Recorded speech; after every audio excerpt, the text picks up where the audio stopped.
Good evening and welcome to Friday, February 28th, 1941. I'm Henry Chap, your host. I'll tell you what we're going to listen to and watch in just a little bit. If you enjoy the content on this channel, not only subscribe, but please donate to its upkeep. Because of the vintage old-time radio, films, and music that we feature, this channel does not qualify for YouTube monetization. Help motivate us to keep posting this wonderful content and seeking out more. We'd like to think that this channel is more interesting than any other nostalgia channel of a similar type. Help us keep going by donating. In the description section of this video, you will find a secure link to PayPal. Any little bit helps. Thank you for your support. I have a little bit of a sore throat the last couple days. It's been kind of cold and rainy outside, so it hasn't been helping things since my day job is outside. But I'm going to make this brief real quick. We are going to watch first off the Green Hornet Strikes Again, which is a movie serial. We are up to chapter 8 in that, so we're just past the halfway mark in that serial. Then we're going to listen to The Lone Ranger, and then we have The Adventures of Superman, Mandrake the Magician, and a audition program for Lum and Abner. Lum and Abner has been off the air for about a year. If you were following my old channel before it got hacked, we had quite a bit of Lum and Abner material on there. But they've been off the air for roughly a year and a half, and we have Lum and Abner back, and we will have several episodes of them coming up later on this year and into next year. And then we have information, please. And, well, that's what we have going on tonight. So let's watch The Green Hornet.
Now.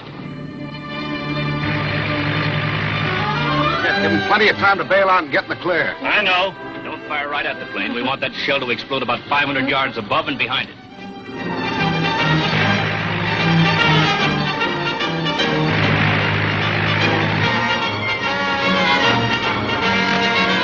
He's in the clear.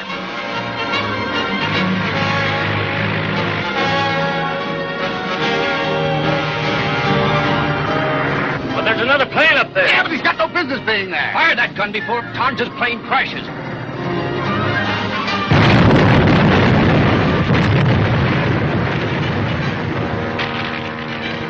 The bomb got that other plane.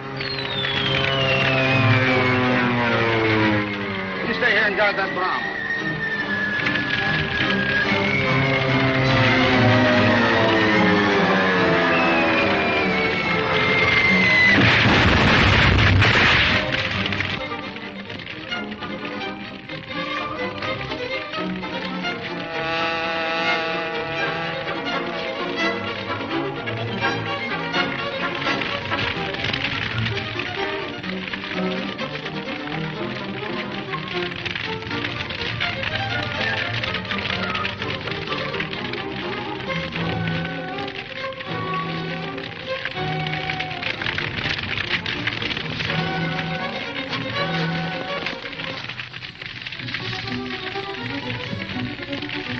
never be able to identify the guy that flew that prey. That plane was 1,000 feet from the bomb when it exploded. Every inch of it. Old Weaver's bomb was a greater success than we expected. No wonder old Weaver was sore when the chief insisted that he take an extra bomb along in case the first one didn't work. Yeah. We'll have to get that extra bomb. It must be over there where those frails are burning.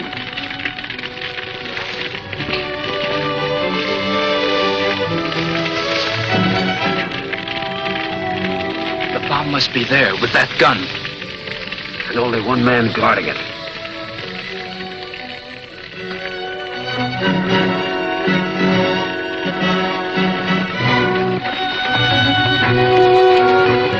Grab that bomb.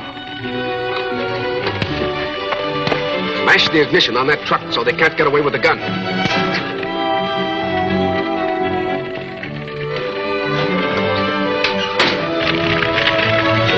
Gives me the jitters to think the chief has already sold the bomb to a foreign country.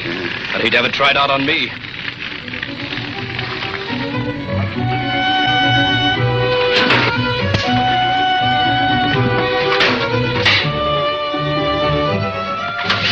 Good.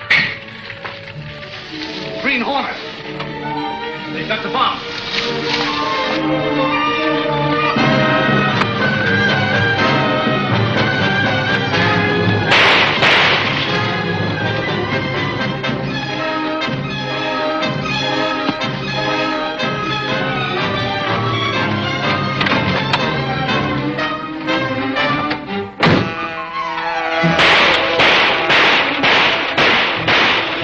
Wasting lead. That Hornet's car is bulletproof. This'll sure put us in a bad spot with the chief. You ain't fooling.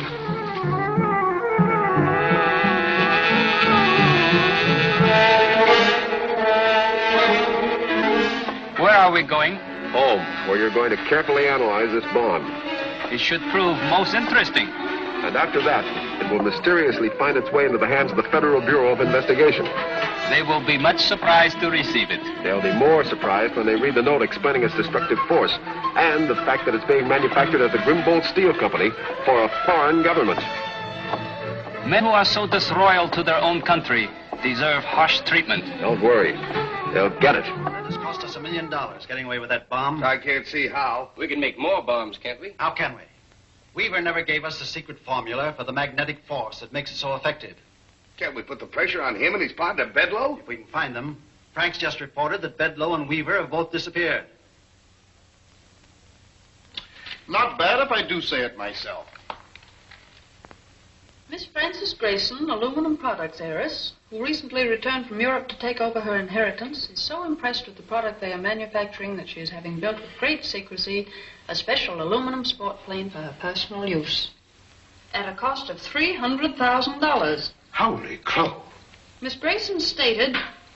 So how'd you get this story, Lowry? I thought Miss Grayson didn't talk to reporters. Oh, I have a way with me, Casey. Sure, if you ask me. Nobody's asking you. Nevertheless, I'm telling you, I'll bet you got the story from the Grayson cook. Good morning, all. Good morning, Chief. Good morning. They come into the office, all of you. Lowry, I read your Grayson airplane story. That's pretty swell work getting a story on that, Jane, eh, boss? That was pretty good reporting, but Mr. North, the head of aluminum products, Miss Grayson's company, is a little worried about it. Why is that? Well, you see, Miss Grayson just returned from Europe. She doesn't know the town's full of racketeers. When they find out that she can spend that much money on what's practically a toy, they're going to consider her a pretty good prospect. I hadn't thought of that. And what did you think of my story of him hijacking that anti-aircraft gun? Well, Michael, you covered that very well. Anything special for me this morning, boss? Yes, Lowry. I've heard a rumor that the FBI are starting an investigation at the Grimbold Steel plant. Try to get a line on it. That's a tough assignment, but I'm on my way. Oh, Michael, just a minute. Case, Mr. North wanted me to call on Miss Grayson. Will you see if you can get an appointment for me today? Yes, sir. Michael, I want you to go out there with me. While I'm interviewing Miss Grayson, you have a look around outside. You're expecting trouble there? You never can tell. I've got to give Miss Grayson a little advice about these racketeers. See this morning's Sentinel, Chief? I was just reading it. That story about Frances Grayson gave me an idea. I thought it would. The syndicate needs a good one about now. $300,000 for a private airplane. If Grayson can throw our money away like that, our syndicate can put it to much better use. And how? Maybe we can get back some of the dough the Green Hornet swindled us out of. Yes, and I'm betting right now that the Green Hornet is also planning to cut into the Grayson money. Well, we gotta beat him to it. We can, if what I have in mind works out. What is it, Chief? I have a pretty complete plan to relieve Miss Grayson of a substantial sum. More or less painlessly, unless she's stubborn. Her stubbornness shouldn't worry us. First of all, after Dolan and DeLuca finish mapping out the Grayson ground... You mean they're already on their way? They've been instructed to look the place over. I gotta hand it to you, Chief. Once you get an idea, you sure don't waste any time.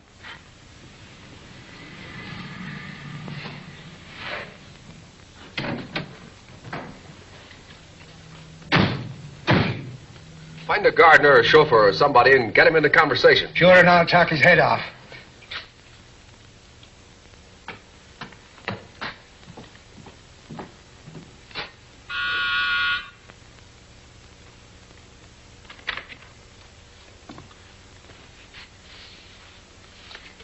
Miss Grayson is expecting me. Oh, Miss Grayson is waiting in the library, Mr. Reed.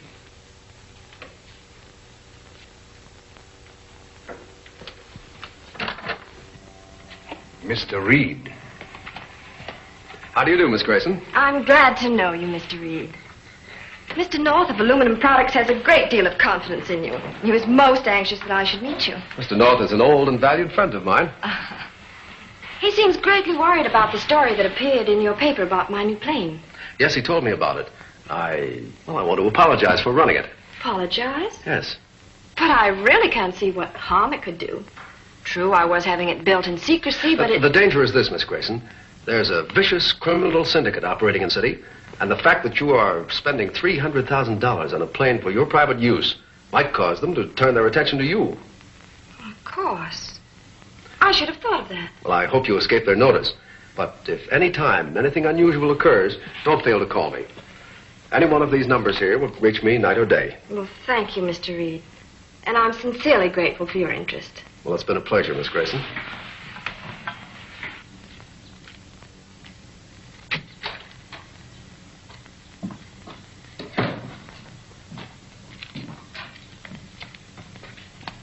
Did you talk with any of the servants? I did that. I found a chauffeur back there I don't like the looks of at all.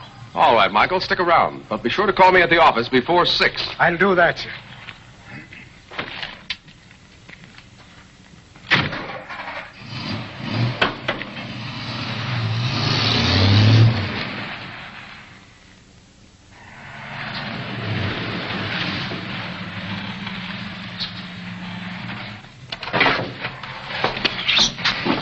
I'll send the driver in with these, and he can give us a signal.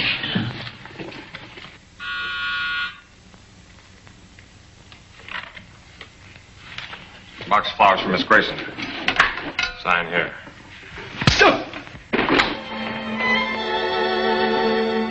Come on. It's okay. Let's go.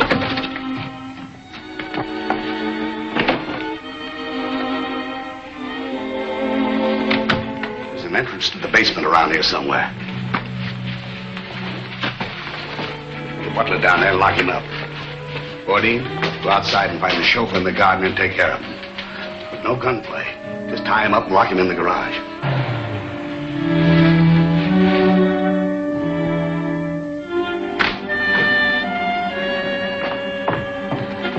Dolan, come with me. DeLuca, you better go inside.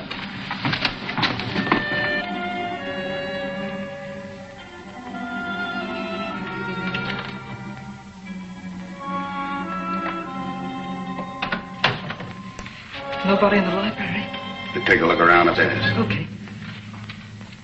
Marie!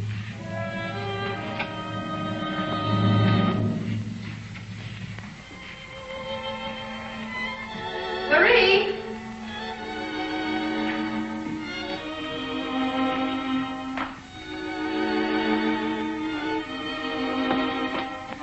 Marie!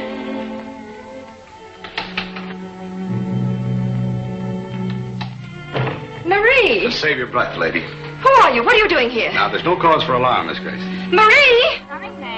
Take care of Marie. Okay. Now, just don't get excited and take it easy. Nothing's going to happen to you. No need to ring. You have a complete new staff of servants on hand ready to answer any callers. Don't think you can frighten me. We still have police protection in this city. Police? They won't do any good now, lady. What is it you want? Money? You guessed it, sister. Now let's get right down to business. Now then, we'll make the first check for, say, $10,000. Then we'll take them in installments until we get what we want. That's it. In a series. You see, it might not be so easy to cash the one check for the full amount. And while we're cashing them, we're going to stay right here and help you take care of this house. You'll get no checks out of me. I won't be blackmailed.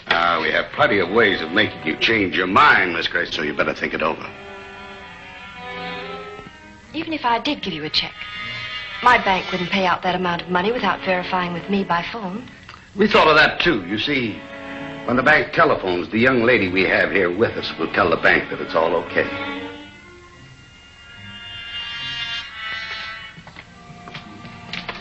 Hey, look. Hey, lay off that gun. Yeah, but it's that ex-cop, you know, Reed's bodyguard. I know, but Tower said no shooting out here.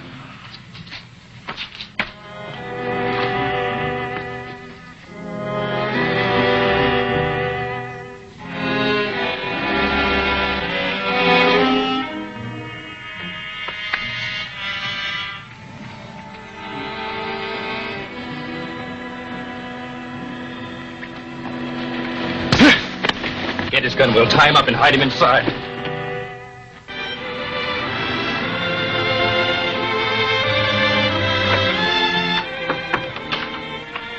Has Axford phoned yet? No, sir. Have not heard from him all afternoon. Oh, that's funny. I told him to check with me before 6 o'clock. Something must have happened to him. Yes, Mr. Axford is always very punctual. I think I'll call Miss Grayson.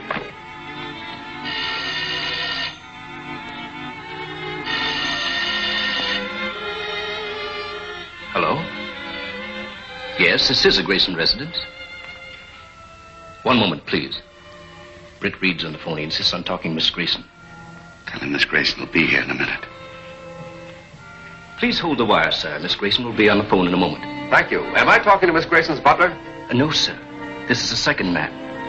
Here's Miss Grayson now, sir. Oh, yes, Mr. Reed? I'm sorry to trouble you, Miss Grayson, but I'm trying to check on Mr. Axford's whereabouts. Have you seen him around your place?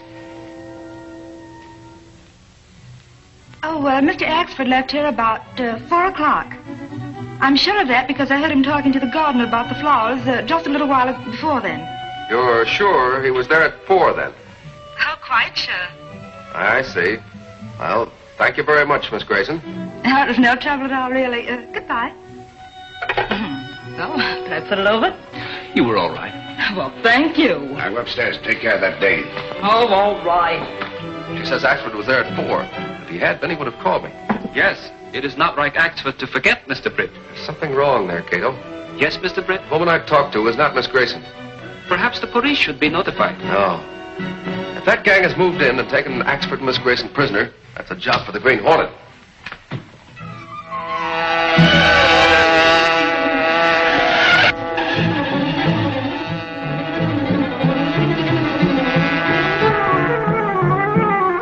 Dim your lights and silence your motor.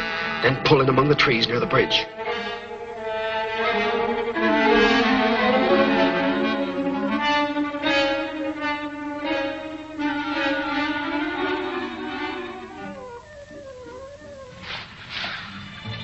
Whatever happens, stick to our plan. Yes, Mr. Britt.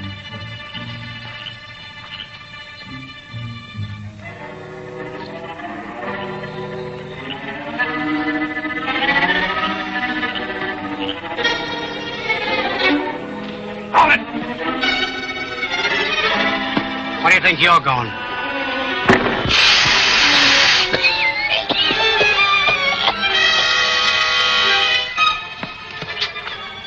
I was right.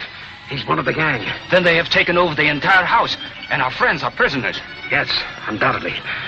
We'll have to get into the house without being seen. Our only chance is to surprise them.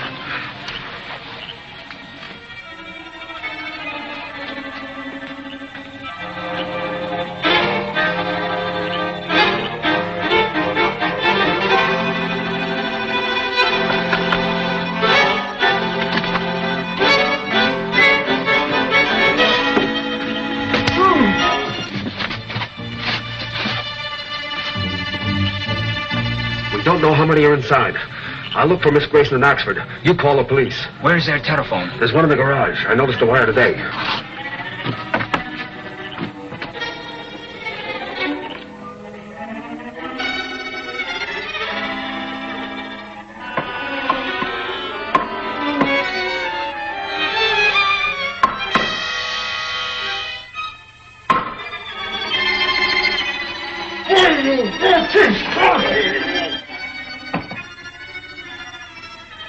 Now sign the check.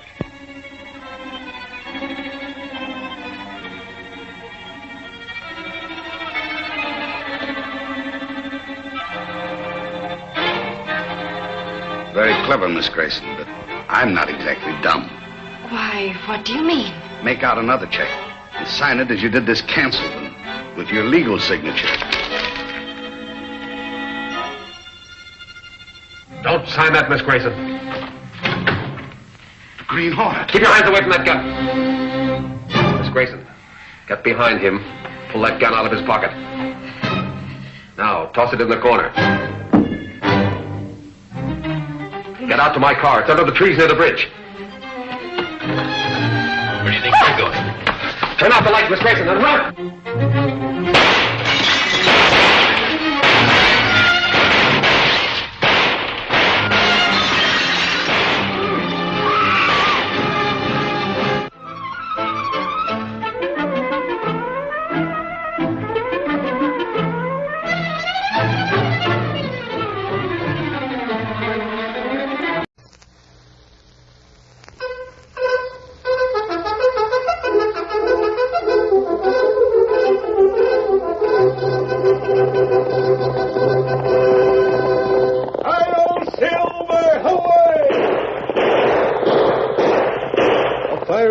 With a speed of light, a cloud of dust, and a hearty "Hi-yo, Silver!"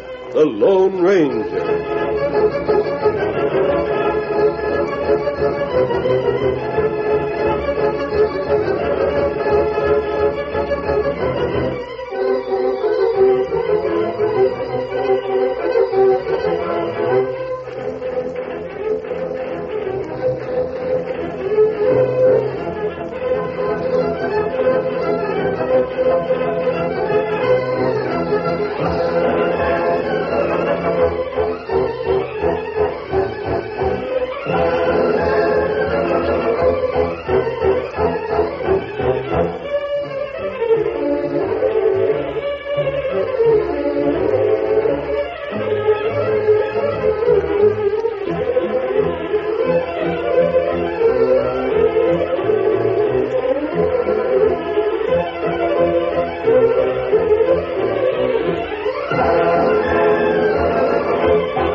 When parts of the open range were thrown open to homesteaders in the early days of the western United States, the cattlemen resented the invasion of their territory. There were bitter disputes over boundaries and water rights, and the bad feeling between the two factions might have flared into open warfare if it had not been for the masked rider of the plains. No one could equal his strength and courage, his daring and resourcefulness, and it was his vision of the future that united the farmers and the ranchers in a common cause. It was he, more than any other man, who finally made possible the winning of the West. Return with us now to those thrilling days of yesteryear. From out of the past come the thundering hoofbeats of the great horse Silver. The Lone Ranger rides again. Come on, Silver! We're heading for Hopeville. There's going to be trouble. Hello, Silver, away!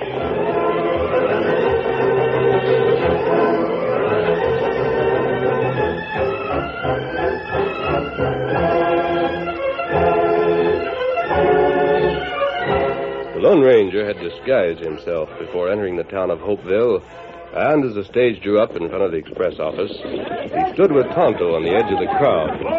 They watched two cattlemen push their way toward the stage, and then... Let's see if there's any passengers, Terry. Yes, one. It's funny baggage he's got. A board and a little black bag. Just throw my war bag in the express office, driver. I'll pick it up later. Boss, that's Bob Langdon. Well, shoot me for a coyote. Bob! Howdy! Gosh, it's good to see you, Judge. Put her there, sir. Just a second while I get this bag in my other hand. Yes, Cheryl. And terrible Terry. Nobody's called me that since you left, except a few rustlers and homesteaders. It's been 4 years. Yeah, that's right. I knew you'd get fed up with Chicago and come back here where you belong. Well, this is the only home I have, Terry. You're welcome, boy. Come on. We're going over to the cafe and celebrate. Well, that sounds good to me. 4 years. What have you been doing with yourself all that time? Oh, I wrote you, Terry. Wearing city clothes, messing around with dudes. How'd you stand it? Well, I admit that it was pretty tough at first, but I got used to it. Albert Hoopville looks mighty small. Well, it's bigger than when I left it. Plenty. There's one thing that hasn't changed, though. Still got a job waiting for you on the old Flying W. Thanks, Judge. I told you when you left you'd always have one. Now, wait a minute. Yeah. I wrote you hombres, but I don't think you ever learned to read. Just middling fair. I told you I was going to school, and I was studying to be a doctor. That sure was a good one. We got the joke, all right. A buckaroo like Bob learning to be a sawbones. It wasn't any joke. I've graduated now, and I've come back home to practice. This town needs a good doctor. Doc Miller ain't so bad. He's a vet. Well, what are you talking about? What kind of a doctor did you study to be? Hey, look inside this bag. You see those instruments? Do they look as if they were made to treat cattle with? Oh, I don't know. Sandy, do you mean you figured to doctor humans? Yes, Judd. And here's my shingle. Robert Langdon, M.D. We gotta call you doctor without laughing. Well, I don't care whether you laugh or not, but that's what I am. You're a top hand, Bob. There ain't a better cowboy ever set a horse in the state of Texas. We've got a lot of friends around here, but just because we're friends, that don't mean we're going to take any chances with our health. I'll give you a job, but I'll be dogged if I swallow one of your pills. You can't judge me by what I was when I left here. I've worked. I've studied. I'm a good doctor, and I'm going to prove it. Not on me, cowboy. You better give up the idea. If Terry and I feel like we do, all your friends are going to feel the same. You'll starve to death. I can wait for patience. There must be a lot of people that don't remember me as a cowhand. Homesteaders. Bob, come on back to the Flying W. No, Terry. But we're not going to argue about it. If everybody was as healthy as you two, every doctor would starve to death. And I'm only hoping you never need me. Now, come on. Hey, did I hear you right, mister? Are you a real doctor? On your way, Perkins. My wife's sick. Will you come out and see her? Doc Miller says he can't do anything for her. She needs doctoring bad. Get out of here. Let him alone, Judge. He's a homesteader. You can't be seen talking to him. You want people to get the wrong ideas about you? No, Judd. I sure don't want them to think I got anything against homesteaders. What's that? Nothing against him. I'm ready to help anyone that needs me. Now, what's your name and where do you live? I'm Lige Perkins. My ranch is about 2 miles outside town. His ranch. I'll get myself a horse at the livery and ride out with you. When, Doc? Right now. You can't do it, Bob. Ain't Judd told you? He's a farmer. He's a homesteader. There's going to be trouble around here soon. You don't want to be on the wrong side. Try to understand this, Judd. As a doctor, it doesn't make any difference to me whether a man's a rancher or a homesteader. You going back on your old friends? All right, if you won't understand, I can't make you. Come on, Perkins. You'll be sorry for this, Bob. Oh, don't listen to him, Doc. My wife needs you bad. I'll do my best for her. I can't tell you what it means to find you like this. I know what it means. 5 years ago, a pal of mine died out here just because I couldn't find a doctor. That's why I went to Chicago. That's why I come back. I know what it means. Come on.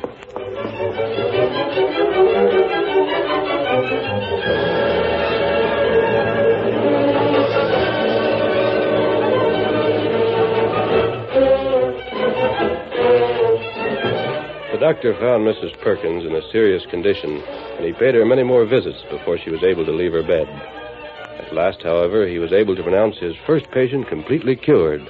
And that morning... There's nothing more I can do for you, Mrs. Perkins. I know it, Doctor. I never felt better in my life. We're both mighty grateful. Oh, we can't tell you how much in words. It's been a blessing to every homestead family in the valley you're coming here. Well, that little Jones baby would have died for sure. And Mamie Cartwright, she's been ailing for months. I tell you, we've been here most a year now, but the valley's never seemed like home before. We just never felt safe. It's different now, and it's you that's made it that way, Doctor. Yeah. What are you scowling about, Lige? Talking about being safe. Oh, don't you start on the cattlemen. I'm not. It's just in your nature to worry about something. Why don't you think how well the crops are doing instead? They won't do us much good if we don't get them harvested. Oh, what's going to stop us? Well... Oh, you got to remember the doctor here was a cattleman once himself. And that proves they can't be as bad as you think they are. I swear to goodness, Doctor, the way Lige talks, you'd think the ranchers were fixing to run us off our land. Maybe they are. Oh, nonsense. We got deeds from the government, haven't we? You haven't seen any troops around here, have you? What do we want with troops? That's the only way the government can protect you. Doc, you get around a lot. Have you seen anything of a masked man and an Indian in the valley? Masked man on a white horse? Yeah. I've seen him once or twice, not very close. Could Walton or some of the other ranchers be hiring outlaws? Oh, I can't believe the Judd would do a thing like that. I used to work for him. That was before we come here. The masked man's got some reason for being in the valley. Lige, you can understand why the cattlemen don't like the idea of homesteaders. It means the end of open range. But at the same time, they still have plenty for their herds. They have plenty of water. They may talk a lot, but they won't do anything. I hope you're right. There's just a feeling in my bones that give him a tonic, Doctor. That's what he needs. Who's that? Yeah, somebody just reined up outside. The masked man. And the Indian. Lige, Jed Walton and his men are breaking down your north fence. They're getting ready to drive a herd into your corn. Huh? You'd better come with me right away. Hurry up, Lige. Maybe a trick, Doc. This is the outlaw. I'm not an outlaw, but there's no time to argue. He's right. Come on. Just a second while I get my rifle. Oh, be careful, Lige. Don't stop to saddle a horse. You can ride with me. I'm ready. I hope that you'll come too, Doctor. I mean... Oh, Lige, be careful. If it comes to shooting, let him have the Not right. me. Get up. Yep. All right, Tonto. I'll lead the way, Doctor. Come on, Silver. Get on. Hail, Silver, away!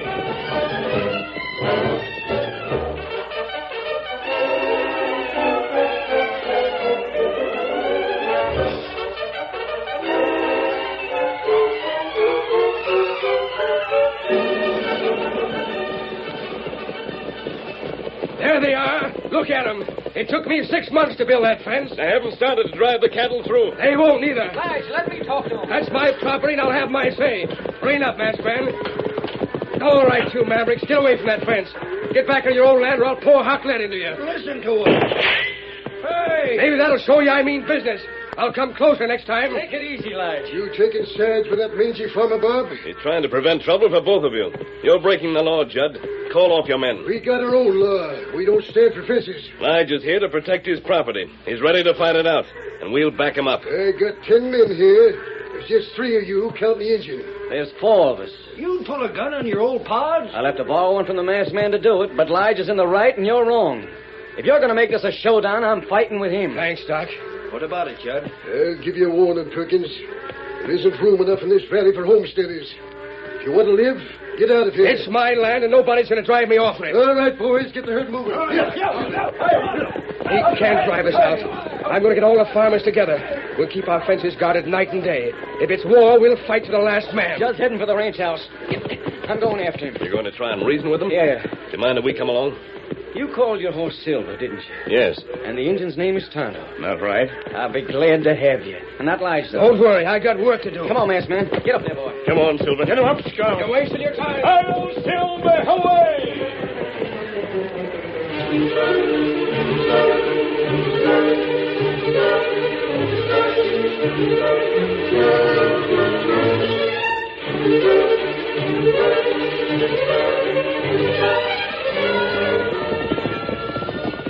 You're afraid this means a range war, aren't you, masked man? It looks that way. Plenty bad. The sheriff's too far away. There aren't any troops within 100 miles. You're the only man who can prevent it. You got a pretty good reputation when it comes to stopping trouble. I'm counting on you. We'll help you all we can. There's Judd cutting around by the corral. I'd like to catch him before he gets in the house. Him rein up. He sees us. Judd's got a heart as big as a bucket, but he's a stubborn old cuss. Look at that horse he's riding.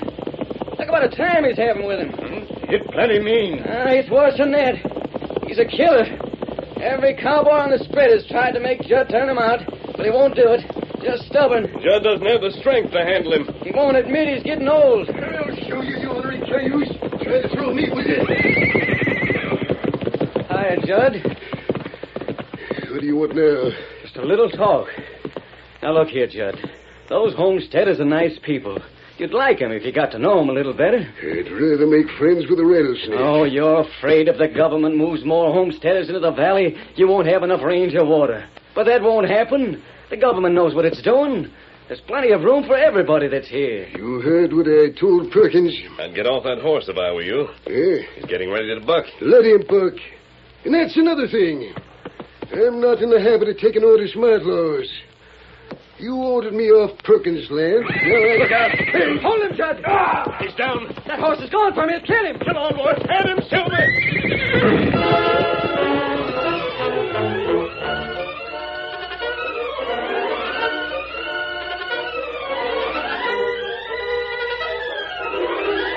The curtain falls on the first act of our Lone Ranger story.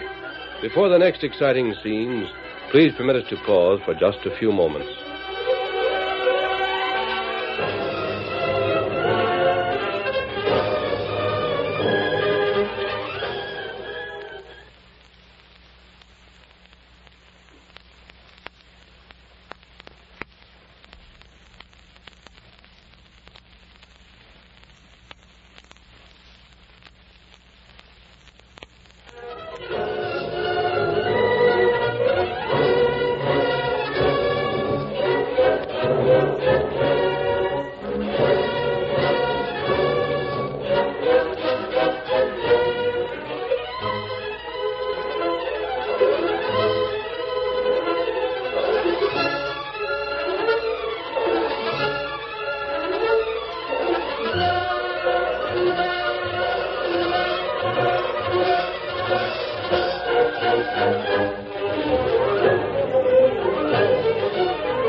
Now to continue our story.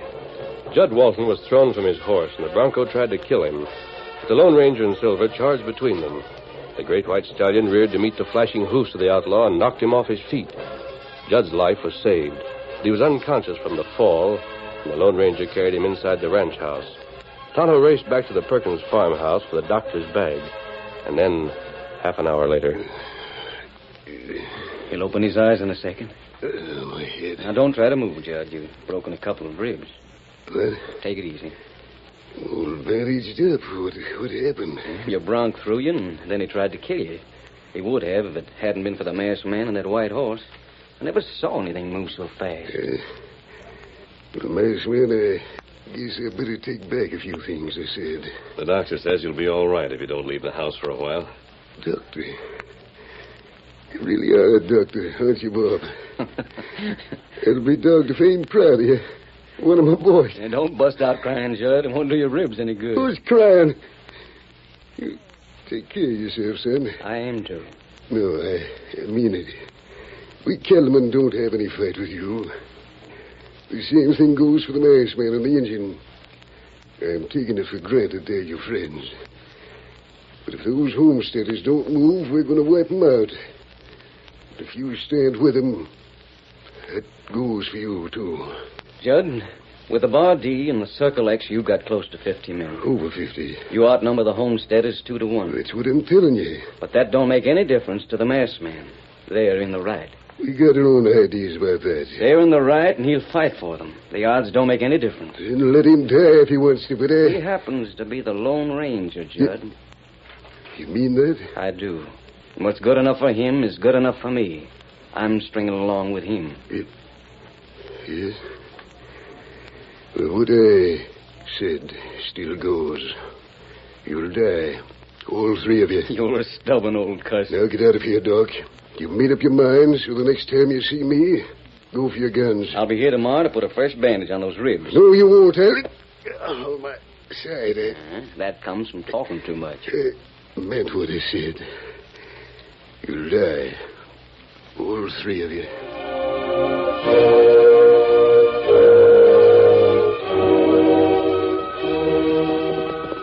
Oh, I'm stumped, mister. How long will he be laid up? They won't be able to keep him out of the saddle for more than a week. A week? Judd's the leader of the ranchers. They won't do anything until he's better. You got plan? The way Judd talked to the doctor gave me an idea. He'd hate to see you hurt, Bob. Yeah, I know. All the cattlemen feel the same way about you. And as for the homesteaders, every one of them appreciates what you've done since you've been here. What's your idea? Tonto and I are going to leave the valley for a few days. We'll need the help of an old friend. Anything I can do? Just one thing. Go on about your business as you have been, and don't buy any guns yet. I've been figuring on a little practice. Don't buy any guns until Tonto and I get back. Anything you say, mister. And you'll hear from us on the day Judd Walton is well enough to ride. Come on, Silver. Get him up, Scott. I'll Silver, away!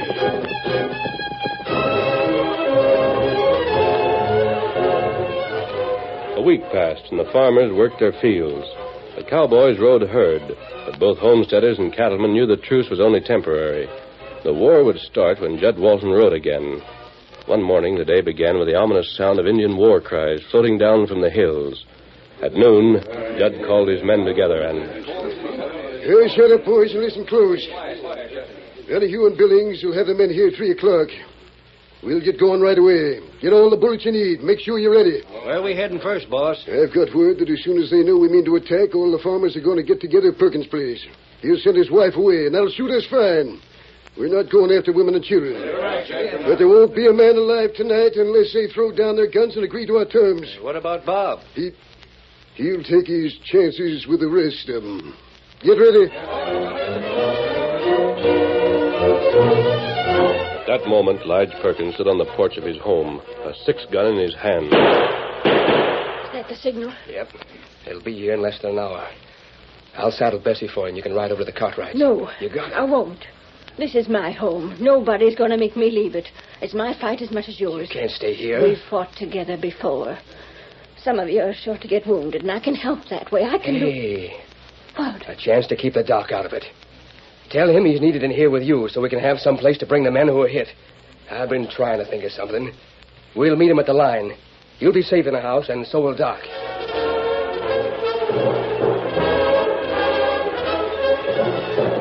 We're all here, Caleb.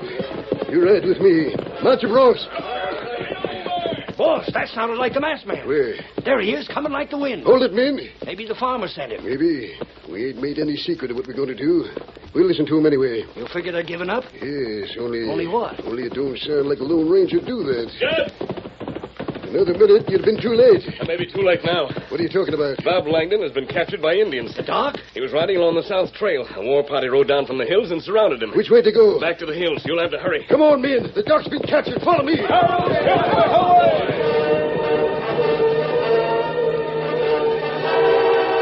And at the Perkins farmhouse... You sure, Tonto? Injun kept Doc. If those ranchers weren't... What difference does that make? Let them tear down our fences and burn up our crops if they want to. The doc's our friend. You gotta save him. You're right. Are you with me, men? Then come on. Come on, all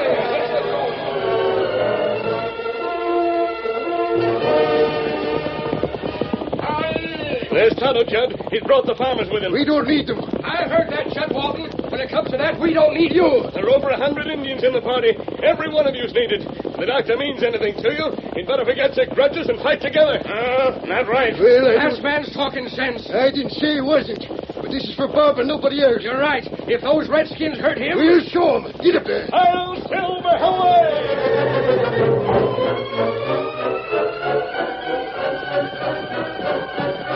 With the Lone Ranger and Tonto in the lead, the ranchers and the farmers raced for the hills. Just as the trail began to climb, Tonto raised his arm to signal to rein up. What's the matter, Tonto? You lost the trail. You listen. Injured. They're behind us. They circled down through the canyon. Now they're heading back across the valley. You can see them. Judd, Hey. they're heading straight for your ranch. Must make you feel mighty happy. Nothing of the sort. I hate you like poison, but I hate them worse. They burn your ranch, I'll chase them from here to California. You're a local hayseed. Get your broncs around, men. Back trail. They're heading east. Then I'll chase him into the Mississippi. Come on,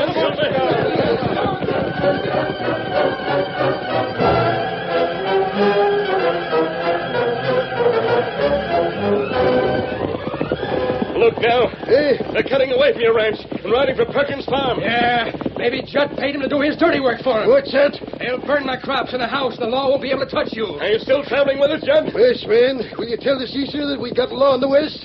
When it comes to trouble like this, we settlers stick together. Ain't you forgetting I'm a farmer? Ain't you forgetting these Indians still got Bob? Them stop. Yes, they're stopping in front of your place, Lige. I see him. Get up there. My wife's in that house. What'd you leave her there for, you fool? Ah, shut up. Take it easy, fella. I know how you feel. We'll get him, though. Come on, Silver.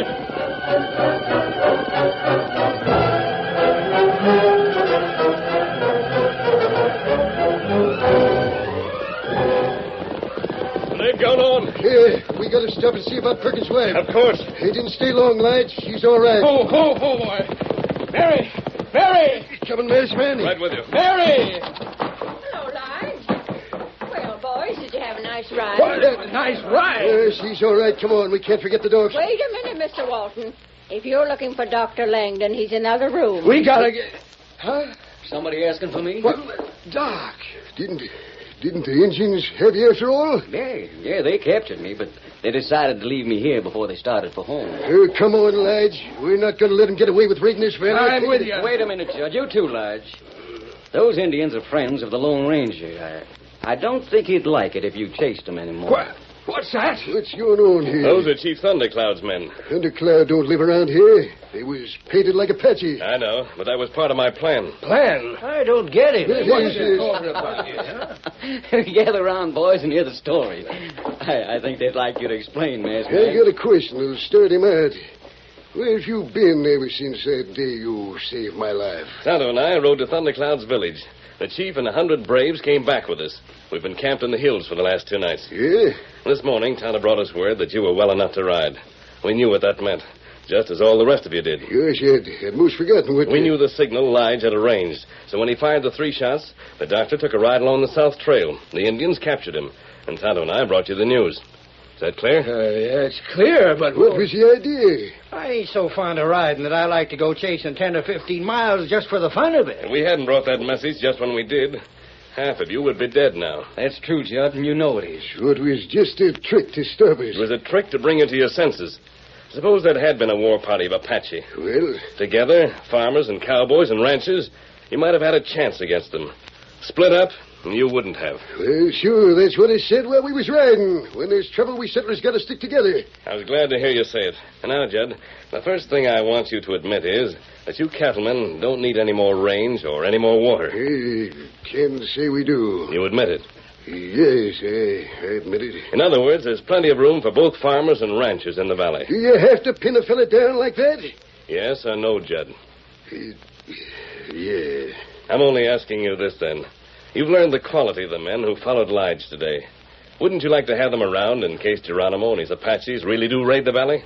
I never knew until today a farmer could stay on a horse. Why, I was riding when you was knee-high to a grasshopper. Oh, but, Lige, when you come right down to it, that cayuse of yours ain't much good. Huh? I got a little bay in my corral that'll suit you fine. Why don't you come over and take All right, Tonto. You going, Masked Man? We want to see Thundercloud before he leaves the hills. Judd didn't answer your question. He didn't have to. And I'm glad you didn't make him. He's feeling mighty ashamed of himself. The future of this country depends on men like Judd and Lige and you, Doctor. But you must learn to work together. Yeah. United we stand. And we'll never fall. Adios. Adios. And here's old Dr. Buckaroo himself. You ought to be ashamed of yourself, Doc, riding around with a pack of Indians in war paint. But just to show you there ain't any hard feelings, I'm going to buy some of your pills. Yep, I'm going to spend my whole salary on pills. Land sakes, these cattlemen are human, Doctor. I'm finding out the same thing about farmers, ma'am. And where's that masked man? I got to tell It's you. too late for that, Terry. Gone? We don't need him anymore. He's heading for some place where they do.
story you have just heard is a copyrighted feature of the Lone Ranger Incorporated.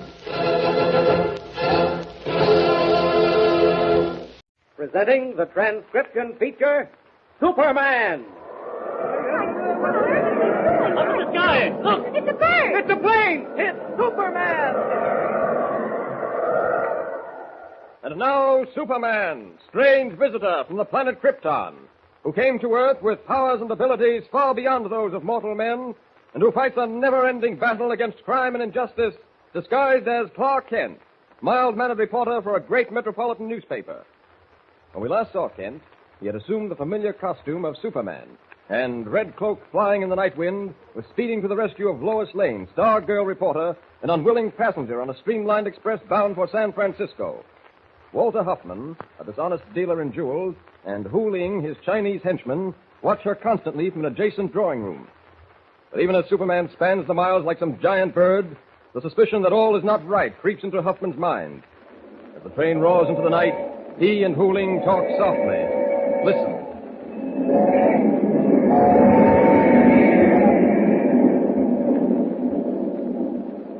Hu Ling. Yes, Huffman. I have been thinking, Hu Ling. Thinking about that telegram Miss Lane tried to send. It is said many men have been hanged because of a woman's cleverness. Beware, Huffman. Yes, we are too close to our goal to let it slip through our fingers now. You realize what it means, Hu Ling? Once we have in our possession the 10 Chinese herbs described by the dragon's teeth, we will own, you and I, a medicine that will cure all disease. But in the meantime, what about the girl? I think it's best not to take any chances. If that telegram she tried to send had gotten through, the police would have been waiting for us in San Francisco with open arms the moment this train pulled in. And for all I know, that reporter Kent may have given the police orders to watch all trains. Then what do you suggest? The next stop is a place called Carson City. We'll arrive there in 10 minutes. You will get off with Miss Lane, hire or buy a car, and proceed the rest of the way by automobile. A very clever idea, Huffman. Very clever. See that our bags are packed and ready to go. I will take care of Miss Lane. Work quickly. There is no time to waste.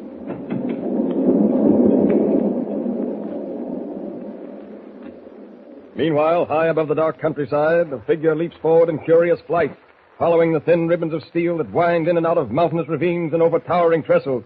Faster and ever faster, mocking even the wind in his flight.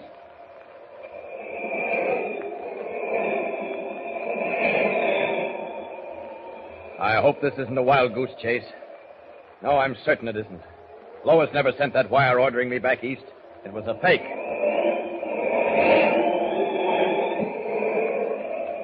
I should be sighting that train soon. It's somewhere here in the mountains this side of Carson City. I'm almost sure Lois is on it. And if she is, that means Huffman is there, too. And Hu Ling. All I want with those two is 60 seconds. What was that? Sounded like a train whistle. Yes, it is. And I can see the train down below. Those flickering lights up ahead must be Carson City. Makes a stop there. I wonder whether I'd better wait until it pulls out of the station before boarding it as Clark Kent. And I'll just drop down a little closer and take a look. It's the Pacific Flyer, all right.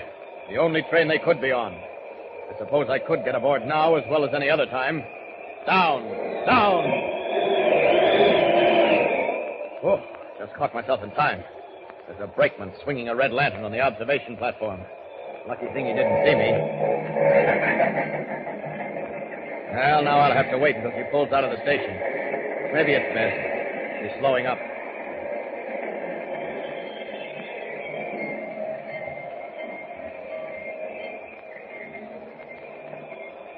There. She's in the station. I'll drop down and hide behind the observation car until she starts rolling again. Down! Down! There, that does it. Yeah, I'm well hidden here.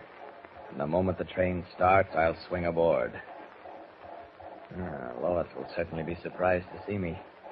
Not to mention Walter Huffman. Train starting. The brakeman's probably left the observation platform by now. Yes, he has. Here we go, on board. Up!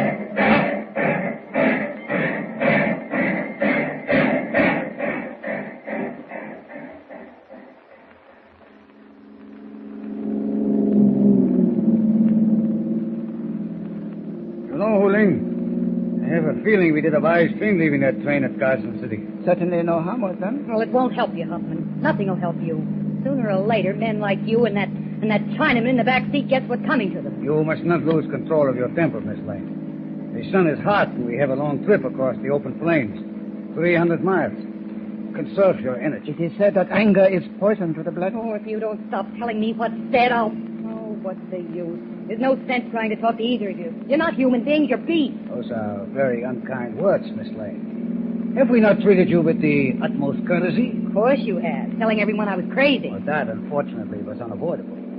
You will admit, if you are at all fair, that it was clever, no? Not clever, Huffman. Diabolical.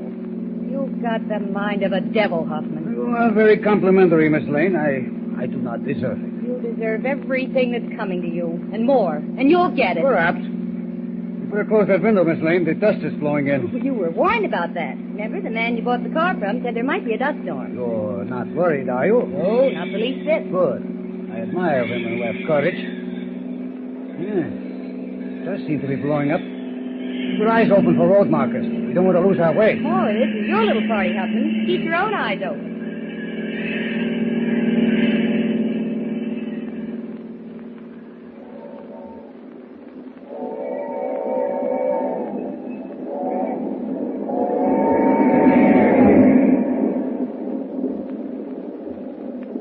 Now, look, Porter, my name is Clark Kent. See these credentials? This press card. I'm a newspaper man with the Daily Planet. I'm sorry, sir, but we ain't allowed to give out no information about passengers. But this young lady was a personal friend of mine. That don't make no difference, sir. Now, does this make any difference? $10 bill. Yes, sir. All right, now tell me what I want to know. Was the young lady answering the description I gave you on board this train? Yes, sir. She the one who got bats in the belfry. What? She kind of crazy. Who told you that? The gentleman traveling with her. He said I wasn't to pay no mind if she come out with something queer. Oh, this gentleman who was traveling with her, Porter, did he have an accent? Yes, sir. Uh-huh. And was there a Chinaman with him? Sure enough. Where are they now? On this train? No, sir. They done got off at Carson City. With the young lady? Yes, sir. Oh, I've got to go after them. Yeah, but we don't make no stop till we get to Pine Valley. That's a good 2-hour run. Yes, I know. Well, thanks. Thanks a lot, Porter. Yes, sir. You're welcome, sir. Yes, sir. You're sure not welcome. Pine Valley. Every second counts now. As it is, I may not be able to pick up their trail. Oh, why didn't I board the train before it reached Carson City? Well, no sense crying over spilled milk. Got to get off this train the same way I got on, through the observation platform. Here we are. Good thing it's empty. Nobody's watching me. Now I can drop Clark Kent. For Superman. You slipped through this time, Huffman, but it won't be for long. Up, and away!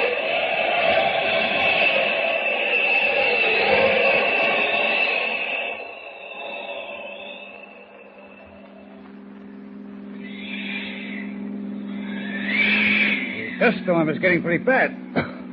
How far back do we get off the road, Miss Lane? Well, I don't know. I told you this was your little party. You go ahead and run it.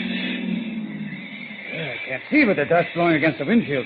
I have to go out and look around. You will need some assistance, Huffman. No, Holding, stay where you are. I will be right back. Only a fool who thinks he's clever would have started out in the face of warnings It anyway. is not for you to criticize. I know. It is said that only a critic can criticize. You had better hold your tongue, young lady. I can't find the road. The dust is blinding. Yeah. Now, Mr. Smart Aleck, what's the next Keep move? quiet, Miss Lane. I'm in no humor for joking. Well, what do we do? Sit here and let the dust bury us alive? We keep going as long as we can, across the plain.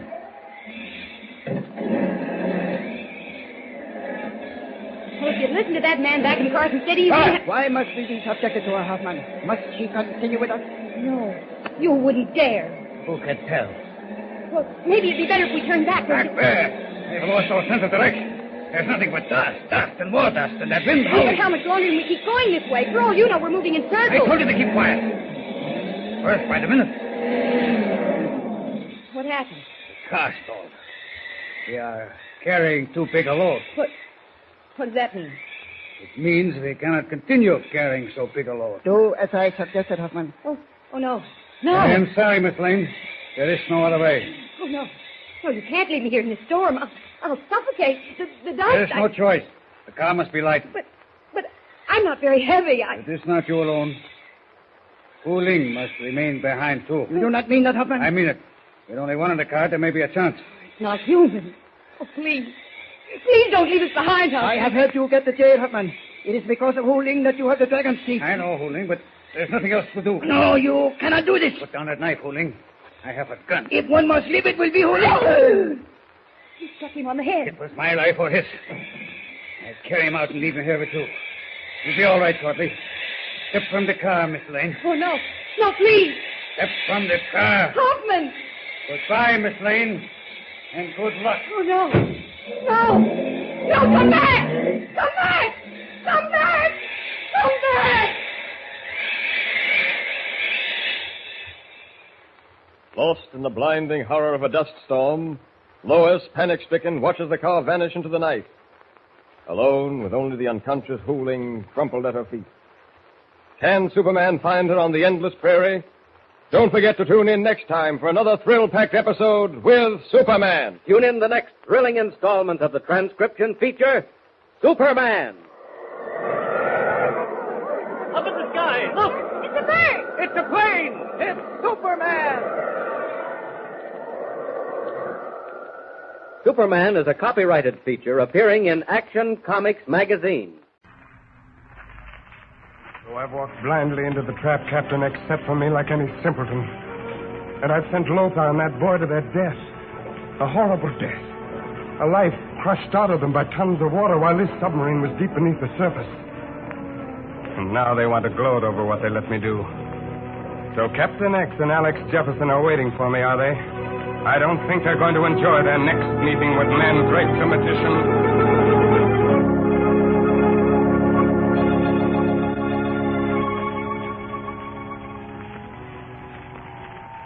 What'd you do to him, Captain X? We disposed of T and L by the water cooler. Under pressure. Tommy, Lothar killed. How about the other one? Mandrake. We intend to let him amuse us for a while longer. We're waiting for him now. X signing off, Shore Point. Okay. Now you see how it works, sister? Just a little harmless double talk that wouldn't interest nobody else listening. Yeah, but a call for help might. Help! Help! I'm being held a prisoner! You little Help! double-crosser! This gag stays in your mouth until you go aboard that sub. And I hope Captain X feeds you to the fishes, too. Oh, you she-cat. You bit my hand. Help! Help! Anybody listening? I'm in desperate trouble. I'm a prisoner. Notify the police. All right. Now, yell your head off. I've cut the radio switch. I don't think you cut it soon enough, Barracuda. You better let my brother and me go. Why in blazes did I ever take a chance on taking that gag out of your mouth? Nice mess we're all in if somebody picked up that call for help. Somebody heard me. I know they did. Huh? How do you know? Because in spite of the horrible thing you've all done to Tommy and Lothar, I still believe there's some justice left. Yeah? Well, look at that. You left your teeth marks in my hand. Look at that. But if you try it again when I go to slip this gag in your mouth, I'll forget you wear skirts. And I'll put a slug in your brother laying over there in the corner for good measure. Have you got that? I've done all I can. I won't make you any more trouble. Yeah? Maybe you've done plenty now. Tip your head back. No. Come on, tip it back. That's it. Now open your mouth. Oh. If anybody did hear you yapping for help and check my wavelength, I could be traced easier than the telephone call. There you are. Now, chew on that for a while. I'd better open up the switch again and see if I can contact the sub. I got a feeling we're in for trouble. Shore Point, calling X. Shore Point, calling X.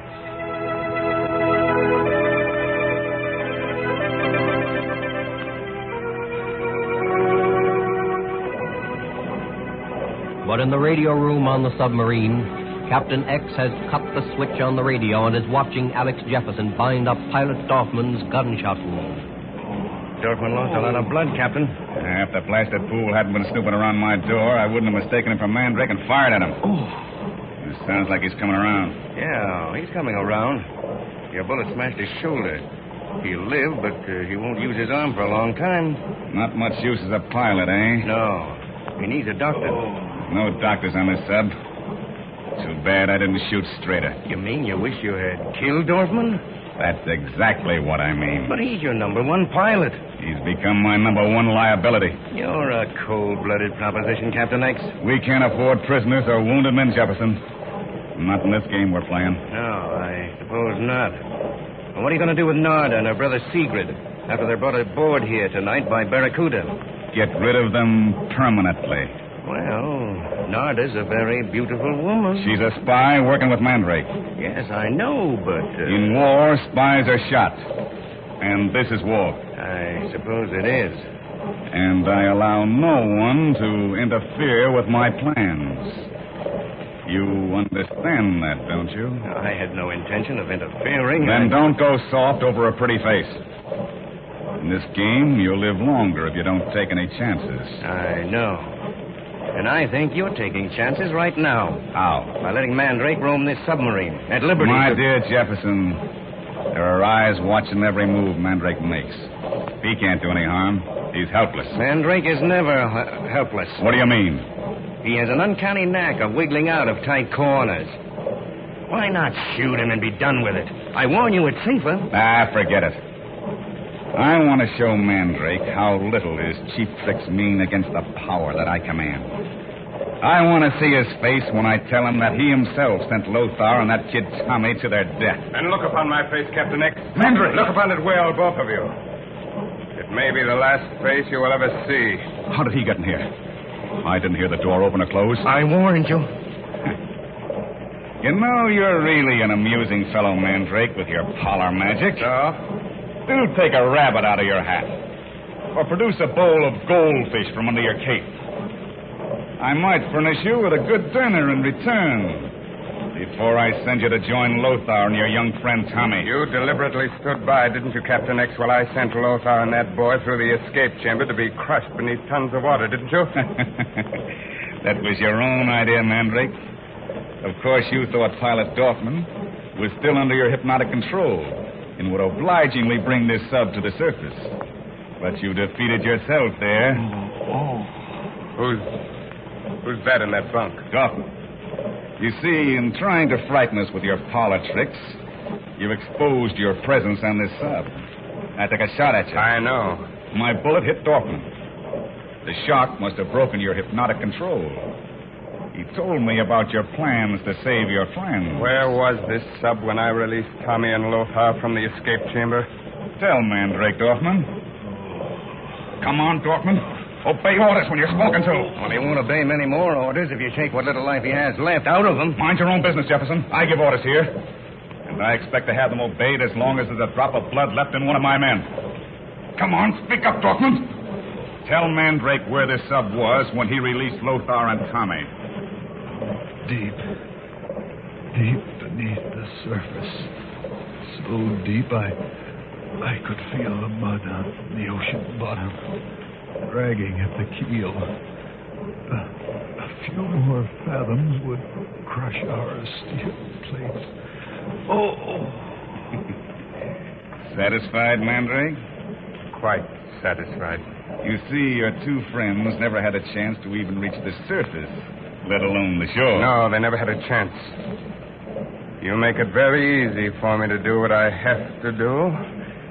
In fact, I'm going to enjoy it. Look out! He's up to some trick again. Tricks won't help you, Mandrake. I have a crew at my back. There's only one of you. Are you sure there is only one of me, Captain X? Don't try to get out that door, Mandrake, or I'll fire. Which door, Captain X? You see, I'm standing at both doors. Both doors? What? Of course. Look behind you, and you will see me at the other door, too. Shades of darkness. He's at both doors. There's two of him. Three of me, Alex. Look behind you in that far corner. What? He's there, too. By all that I see him. Now look in this corner, Alex. And this one. And this one. There's a Mandrake at both doors and one in each corner. 6 of me, if you will take the trouble to count 6. And 6 shots in this pistol. Missed! Too bad, Captain. Of course. You have a chance to guess right. Try again. There is really only one of me. The rest are only thought projections. Well, think about this. Another miss, I'm afraid. I think his voice came from that corner. It did, Jefferson. I wasn't there. One of these figures must be Mandrake. Ah, but which one do you suppose? That one. No luck that time. The man's a devil. I think I'll pick him this time. Wrong again. There's only one figure left that I haven't shot at. I won't miss you this time. Ah, but you did. I switched positions on you, Captain X. Blast you. Blast you, I say the gun's empty. Your pistol's of no further use, Captain. No, you can have it, Mandrake. I'm afraid you've only broken your water decanter, Captain. You threw that gun right through him. I saw it. Not me. One of my thought projections. I'd like to get my hands on you, Mandrake. Would you? You hide behind tricks. You won't come out in the open and fight. You're wrong, Captain. I used the trick to draw your fire because you're a coward and a bully who hides behind a gun. But there will be no more tricks. I'm going to give you and Alex Jefferson the beating of your lives.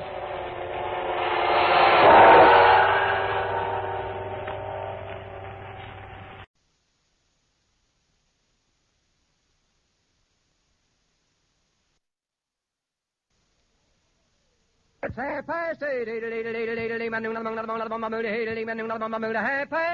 It's 8:30, New York time. Time to wake up, America, and stump the experts. Every week at this time, Lucky Strike presents a quartet of wiseacres who challenge you to baffle them. For every question we use, Lucky Strike pays out $10 plus a copy of the new Information Please quiz book. If your question stumps us, you get $25 more plus a 24-volume set of the current Encyclopedia Britannica. Send your questions to Information Please, 480 Lexington Avenue, New York City. If our editorial staff edits your questions a bit, don't fret over it. In case of duplications, Information Please uses the question that was received first, and all questions become the property of Information Please. And now light up a Lucky Strike as I present our master of ceremonies, the distinguished composer, music critic, and commentator, Deems Taylor. Mr. Taylor.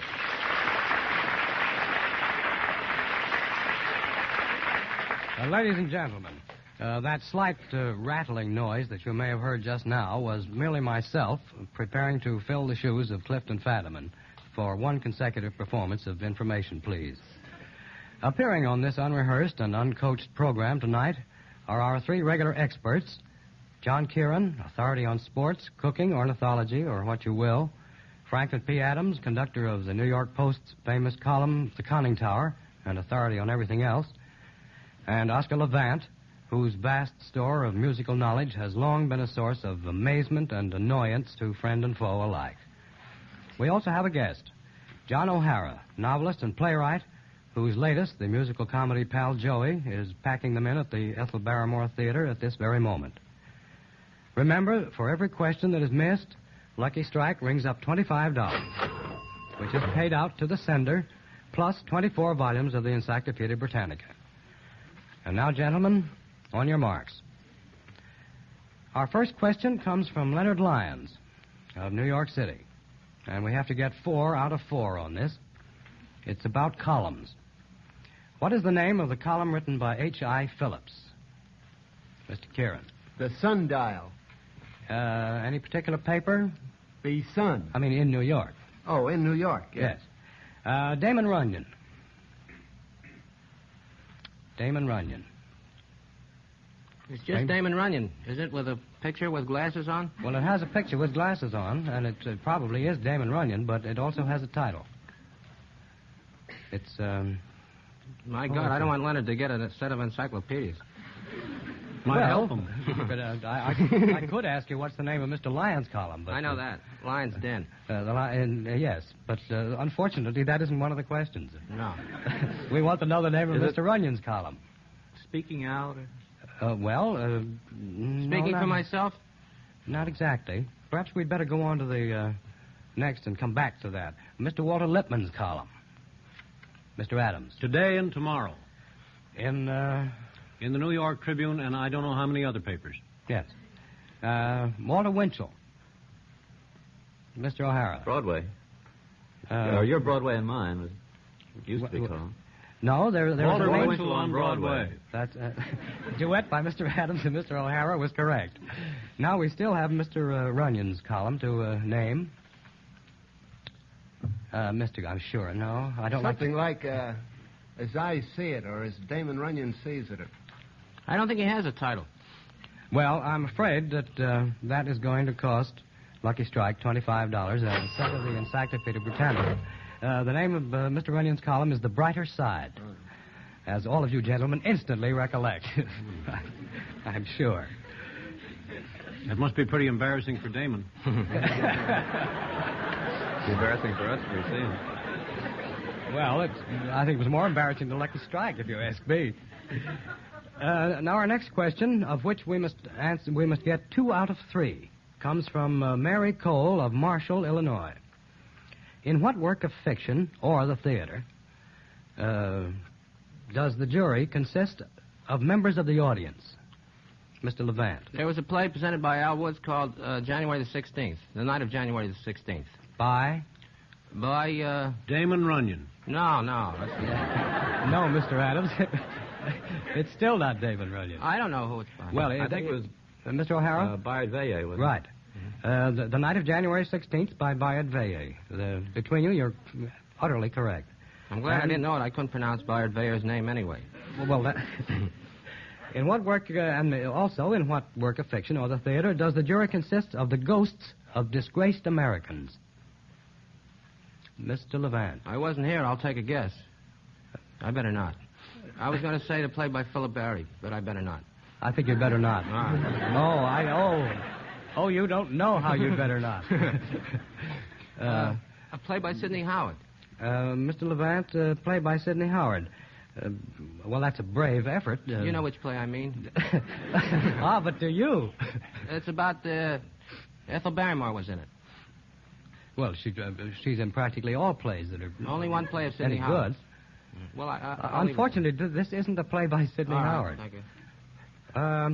Well, here, while you're thinking that one over, how about the work in which the jury consists of birds and animals, Mr. Kieran? That's in Alice in Wonderland, the trial of the Knave of Hearts, I believe, for stealing the tarts. Yes, that's true. With lizards in there and frogs. Bill the Lizard, yes. He came down the chimney. But you still haven't got those disgraced Americans. It wasn't by Elmer Rice, was it? No, indeed. You know, it isn't necessarily a play. Oh, I see. It says work of fiction or the theater. Oh, I see. I see looks of vast discouragement on your faces, gentlemen, and a maniacal look of triumph on the on the face of the cash register operator, as Mr. O'Hara thinks it's... Could it have been a picture? Is that eligible? No, as a matter of fact, I'm wrong. We've won. We only had to get 2 out of 3 on that. So I worried you gentlemen unnecessarily. It's The Devil and Daniel Webster by Stephen Vincent Benet. Well, that was an opera.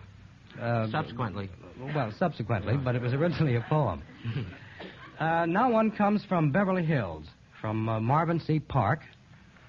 Again, we have to get 2 out of 3, and I hope I remember it this time. The question is, explain the peculiarities in migration of the following, of the lemmings. Mr. Kieran.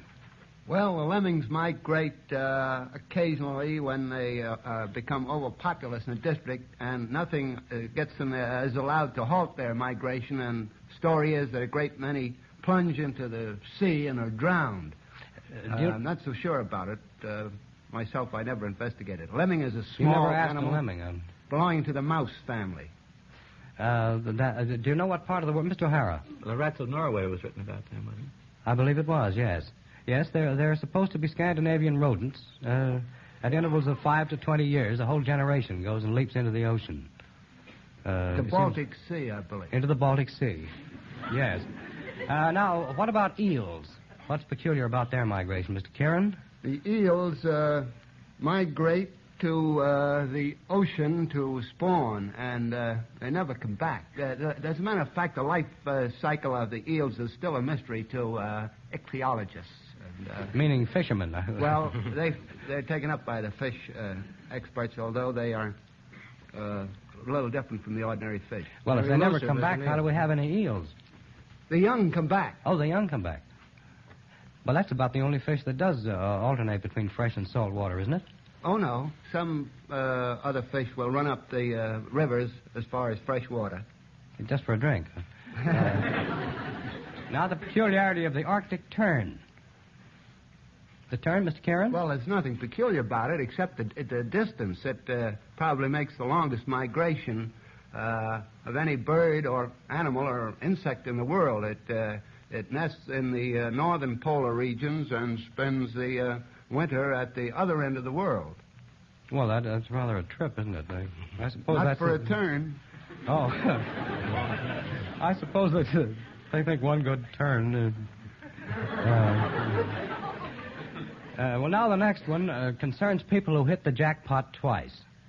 This comes from Harry Chapman of Milwaukee, Wisconsin. We have to get 3 out of 4 on this gentleman. For what 2 novels did Booth Tarkington win the Pulitzer Prize? He won it twice, you know. With 2 novels. Wasn't the Magnificent Amerson's, was it? You're making me very happy, Mr. Levant. It was, huh? Yes. Huh? Mr. Adams. And Alice Adams. Well, you ought to know that, Mr. Adams. Story of his life. You gentlemen have no idea of the dates, of course, but that's not necessary. Emerson's was Mr. O'Hara? I'll guess on Adams. 1924. Well, if... It was long before that, I think. 2 years. Oh. 2 years before, and the Ambersons were 1919. For what 2 plays did Eugene O'Neill win the Pulitzer Prize? Mr. Levant? Strange Interlude, number 1. Yes. Number 2, The Boys Ought to Be Thinking. Yes. Harry Ape? No, Mr. Levant. We need another, Mr. O'Hara. What was that family play about New Britain? Our Wilderness. Our Wilderness. Well, if you'll just name over all of O'Neill's Marty plays, you're Becomes bound to hit Electra. one of them. No, Mr. Adams. Our Wilderness again. No, Mr. Levant. We need a play now. Beyond the Horizon. That's right, Mr. Adams. Perfect. And he also, he won it 3 times, as a matter of fact. He won it with Anna Christie in another year, in 1922. For what novel and what play did Thornton Wilder win the Pulitzer Prize? Mr. Levant. The Bridge of San Luis Rey. Our Town. That disposes of that question in practically no time at all. I thought he won it with the novel, Bridge of San Luis Rey. Yes, well, he won it twice. He won it with the Bridge of San Luis Rey, he said in my good Spanish, in 1928, and Our Town in 1938. For what 2 plays did Robert Sherwood win the Pulitzer Prize? Mr. Levant. Idiot's Delight. Yes. And he didn't win it with There Shall Be No Night, so I'll have to think. No, he didn't. Mr. Adams. Abraham Lincoln in Illinois. Gentlemen, you are wonderful. You've answered all 4. I cannot express my admiration any better than by going on to the next question, which comes from Max White of New York City. We have to get all 3 of these. It concerns foreign relations committees. I see a look of apprehension on your furrowed brows already. Name the chairman of the Senate Foreign Relations Committee. Mr. Levant. Wasn't that Senator George of Georgia? Yes, absolutely right, Mr. Levant. You're a pillar of strength this evening. For a man who knows so much about music, I don't know how you... I don't know much about music. Oh, well, that explains it. Number 2, name the ranking Republican member of the Senate Foreign Relations Committee. The ranking Republican member. Well, ranking can be taken many ways. When senators talk to one another, it only means one. It only means one thing. The senior Republican member of the Senate Foreign Relations Committee. Oh, gentlemen, don't betray me like this. Give me the initial. X. What? Johnson. Senator Mr. Johnson of California. Who? Senator Johnson of California. Perfect. Wonderful. Number 3 is name the chairman of the House Foreign Relations Committee.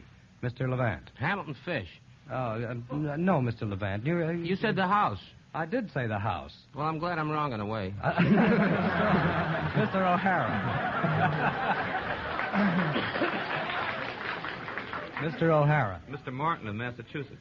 No, that's reasonable, but not correct. How about Tinkham? Well, how about him? Nope. Oh, I'm afraid that's $25 more for Mr. Max White, and a set of the Encyclopedia Britannica. It was Congressman Saul Bloom.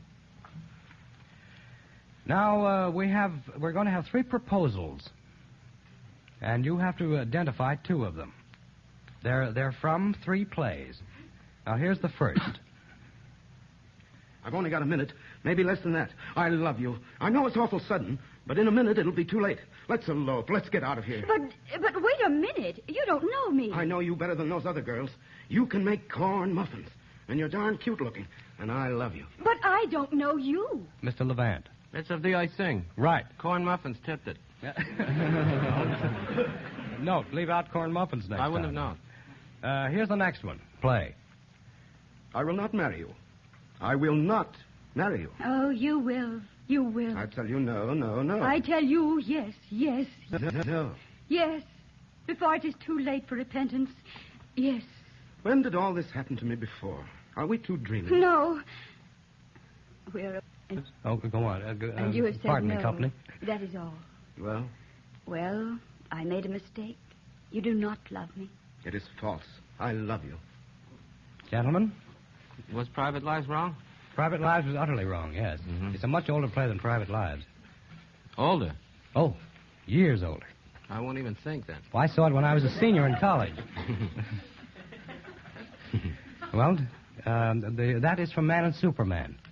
Oh. By George Bernard Shaw. Now, here's the third. I'd be proud as a king to make love to you like a Georgian. Honey, do I understand you're proposing to me? If I said, would you marry me now? You'd say no. No, I wouldn't. Yes, you would. No, I wouldn't. How could I, Sugarfoot, when you're just sweeping me off my feet? You mean? I'm taking it. It's merely because of its southern, and it isn't Kiss the Boys Goodbye, so it probably might be Coquette. I see. As a matter of fact, has anyone else a guess on that? No opinions from the jury. As a matter of fact, it is from Kiss the Boys Goodbye, in which Mr. Levant has just appeared in the screen version. Well, that's enough. And the role was played this evening by Miss Helen Clare, who played the role in New York I'm sorry. A few years ago. So, but there's a reason for my being confused. I don't have to say anything. Well, Lucky Strike announces a loss of $50 and 2 sets of the Encyclopedia Britannica on our halfway through our journey. And now here's Mr. Cross with a question. Who really buys the finer, lighter, milder tobaccos at the auctions? The surest answer, I believe, is to be found in the actual reports from tobacco markets. Now, I want to read you some typical reports. For instance, at tobacco auctions in Danville, Virginia during the past season, the American Tobacco Company paid 44% more per pound for the tobacco it bought for its cigarettes and other tobacco products. Yes, 44% above the average market price paid for all the various types and grades of tobacco sold there. And the best we bought will go to Lucky's. On the same basis, at Farmville, North Carolina, American paid 49% more, and at Pamplico, South Carolina, 54% more. And so it goes at market after market. Lucky Strike consistently pays higher prices to get the finer, the lighter, the naturally milder leaf. Isn't that fact worth remembering next time you buy cigarettes? Well, unaccustomed as I am to public timing, Mr. Cross, my watch says that it took you just 59 seconds. Now we open the second half of the program with a question from Roger Stanley of Boonville, Mississippi. Quote 4 lines of poetry, that is 4 separate lines, which mention either east or west. Mr. Adams. East is east and west is west, and never the twain shall meet. Correct. And please don't go on. That's anyone about all else? I know in poetry. Mr. Karen. Westward the course of empire takes its way. Well, westward the star of empire takes its way. Well, while you gentlemen are wrangling, won't somebody else give me another? Because westward isn't... there are so many poems with Mr. Adams again. 3 fishers went sailing away to the west. Perfect. Mr. Kieran? Oh, young Lochinvar has come out of the west. Mr. Levant? Well, Mr. Karen will have to help me out. It's on the road to Mandalay. There's some thunderous line about east of something. Somewhere east of Suez. There it is. The rest is like the work. There it is. Well, we have a whole compass there. I think we might go on to geography now. This comes from Stuart Sherman of Forest Hills, New York. We have to get 3 out of 4 on this. What city is across the water from Superior, Wisconsin? Mr. Adams. Duluth. Minnesota. On Lake Superior. Quite right. Covington, Kentucky. Mr. O'Hara. Cincinnati. Right. Ohio. Right. Ohio River. Oakland, California. Mr. Levant? San Francisco. In what state, Mr. Levant? We call it Cal with a period. Oh, Cal. What city is across the water from Edgewater, New Jersey? That's rather difficult. Mr. O'Hara? New York. Right you are. Now, a bit of musical sleuthing. And if Mr. Levant doesn't answer this, I shall have to. The pianist will play a passage from a work by Beethoven. Mr. Levant is to identify it and then play a similar passage that occurs in a more familiar Beethoven composition. Is Mr. Levant conversant with that question? Passage from a work by Beethoven. Mr. Levant is to identify it and then play a similar passage from a more familiar work by Beethoven. Gentlemen?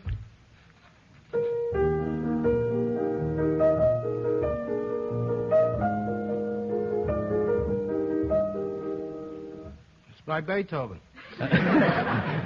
I don't know what that is. So far, you're perfect, Mr. Levant. I really don't know. You don't. Well, it's from the violin sonata in G major. Well, he played it in E flat, I thought. Oh well, that's probably All the right, trouble. but I don't know it. All right, the next. What's like that? If you tell me what's like it, maybe I'll know. What's similar to that? Oh, what's like it is a passage from the first movement of the piano sonata in A flat, Opus 110. Oh yeah, wait.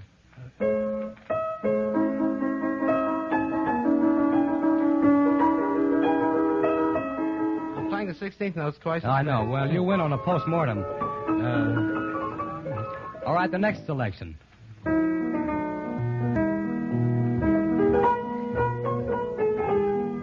Yes, Mr. Levant? Well, I'll play the well-known one. Yes. That's right. All you have to... That's one of the easy Beethoven sonatas. It's called, that's the title of it, one of the two easy ones. Yes, I think it is. No, but the first selection is not from a sonata. Well, there's a record of a septet. That's it. With a horn in it, I remember. Yes, it sounds like nose and throat trouble, but it's... now the last example.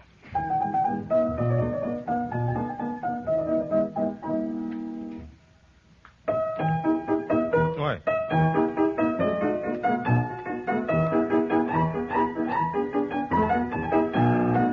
What's the first one? That's the Eroica. Yeah, and what was the first one? Well, you're a musician, Mr. Taylor. Well, I think that's extraordinary. I think we'll give you 2 out of 3 on that.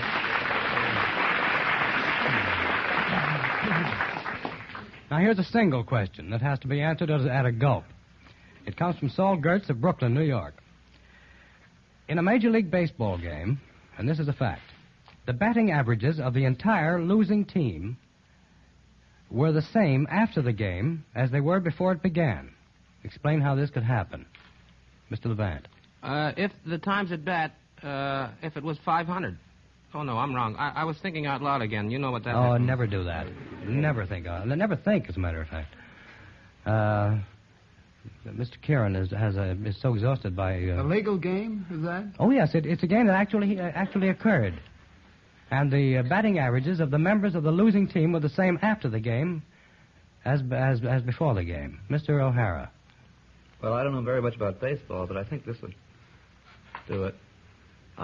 Man gets on base through base on balls, which I don't believe is a time at bat, and steals home. Well, that's the whole team. No, Mr. Adams. That could be the first game of the season. Ah. Come on, Mr. Adams. And all the members of the losing team could bet 0-0-0. That's exactly what happened.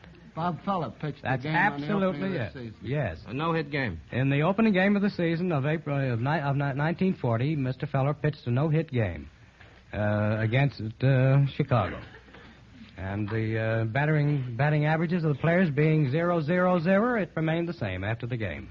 Gentlemen, and Mr. Adams in particular, you're wonderful. A question from Annie L. Fager of Havana, Illinois. This concerns gambling and poetry, with which I'm sure all you gentlemen are conversant. We have to get 3 out of 4. In what gambling scenes in poetry or prose literature were the following at stake? First, kisses. Mr. Kieran. Cupid and Campaspe played Well, by Liley. Cupid and my Campaspe. I was betting myself that you wouldn't get that, Mr. Kieran, and you did. At cards for kisses, Cupid paid. In what gambling scene was a servant the stake? Oh. Mr. Levant? That's Ruggles. That's right. Ruggles of Red Gap. Yes. The servant was a valet. Yeah, Ruggles. In what gambling scene was a man's life at stake? Mr. Kieran? In Girl of the Golden West. That's true, too. Although that isn't the answer given here, but it's quite right. The answer, well, here is in the Rhyme of the Ancient Mariner. In what gambling scene... Dice for death. Yes. In what betting contest were 6 Barbary horses wagered against 6 French rapiers? That's in the Three Musketeers, wasn't it? No, it's in Hamlet. Scene between Laertes and Hamlet. A brief one on politics. When each of these presidential candidates lost, who won? This comes from Mrs. Walter Young of New York, and we have to get 2 out of 3. Well, when William Jennings Bryan lost, who won? Mr. Levant. Mr. Adams. Mr. Adams. William McKinley. Right. And someone else. Theodore Roosevelt. Nope. Grover Cleveland. We haven't time to name all the presidents. W.H. Taft. That's right, Mr. Adams. When Horace Greeley lost, who won? Oh. Yes? General Grant. Right. When George B. McClellan lost, who won? Mr. Adams. Abraham Lincoln. That's absolutely correct, gentlemen. I have one on meals I hope we have time for. Identify these fictional meals and who ate them. A large pickle, raspberry lemonade, a box of sardines, half pint of lukewarm cider, watermelon, bag of peanuts, bag of popcorn, 3 waffles, Facts and figures showing that Lucky Strike consistently pays higher prices to get the finer, the lighter, the naturally milder tobaccos.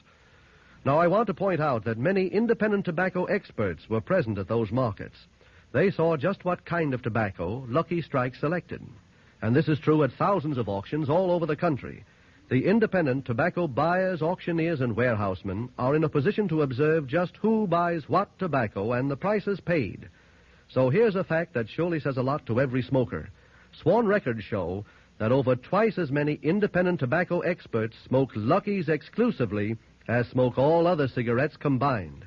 Yes, with men who know tobacco best, it's Lucky's 2-to-1. Have you tried a Lucky lately? Thank you, Mr. Cross. Tonight, Lucky Strike has sent out a total of $75 and 3 sets of the Encyclopedia Britannica. Our profound thanks to John O'Hara for keeping the appointment, if not in Samara, certainly in the studio. Next week, in addition to our anchor team of Adam, the other whom you have met before is Christopher Morley, actor and author, whose Kitty Foyle is now delighting movie fans all over the country. Incidentally, speaking of authors, we apologize to Miss Ayn Rand, the author of The Night of January 16th, for saying that it was not written by someone else. Remember, for every question we use, whether or not it is answered correctly, the sender gets $10. If the question stumps our experts, you not only get $25 more, but in addition, the complete 24-volume set of the Encyclopedia Britannica. Send letters with questions and the correct answers to Information Please, 480 Lexington Avenue, New York City. And now... Well, that's the way it was the last day of February 28th, 1941. I'm Henry Chapp, your host. I'll tell you what we have coming up tomorrow in just a little bit. If you enjoy the content on this channel, not only subscribe, but please donate to its upkeep. Because of the vintage old-time radio, films, and music that we feature, this channel does not qualify for YouTube monetization. Help motivate us to keep posting this wonderful content and seeking out more. We'd like to think that this channel is more interesting than any other nostalgia channel of a similar type. Help us keep going by donating. In the description section of this video, you will find a secure link to PayPal. Any little bit helps. Thank you for your support. Tomorrow night, we are moving into March 1941 as we spotlight March 1st. We're going to have Jungle Jim front page drama and the Hit Parade Jukebox with me as your disc jockey. So some great stuff coming up tomorrow, and we are having a movie double feature. We are going to have a Laurel and Hardy and Charlie Chan movie, a full-length Laurel and Hardy movie, Saps at Sea, and Charlie Chan and Murder Over New York, all in one video. So we are going to have the radio programs in one video and a movie double feature. And those movies were playing on the first day of March in 1941 in Chicago someplace. So some great stuff. Until then, I'm Henry Chop, your host. Let's turn off this old tube radio. That's our time machine. Good night. God bless. This changing world, this changing scene, where is it taking us? What does it mean? As long as we're certain of each other, we know we don't have to be afraid. These changing times we rise above. We have no time for them. We have our love, and love is the only thing that still remains the same through all this change.